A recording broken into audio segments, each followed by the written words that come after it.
His dad also doesn't really like Aaron, which actually makes sense because Aaron is a criminal and his dad is a cop. And Miles actually likes Aaron because they hang out and spray paint walls and stuff. But again, we never see Miles' dad and Aaron reconcile before he dies. So this also makes Aaron's death less impactful. Miles' dad only apologizes and reconciles with Miles after Aaron dies, and it doesn't really feel earned. He just decides that his line of thinking was wrong. Miles and his dad don't spend enough time talking about this and resolving this conflict together. This narrative needed a bit more attention in my opinion. Then there's Peter from the alternate timeline, and he's basically a bum and he ruined his relationship with Mary Jane. And he's brought to Miles' timeline and helps him stop the collider from destroying the Earth and stuff. And I like him. It was funny to see a Peter that was more cynical and a bit of a douche, but then learns to trust and have faith in his comrade. It was also interesting to see how he was willing to stay behind to stop the collider and likely die, then actually go back to his timeline and face MJ and his past mistakes, showing how much weight and pain he carries from his past. Then Miles convinces him to go back and take a leap of faith. This was a good moment, but I just wish they didn't say that line out loud.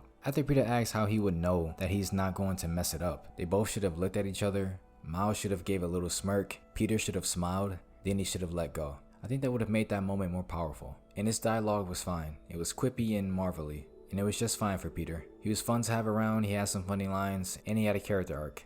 Decent character.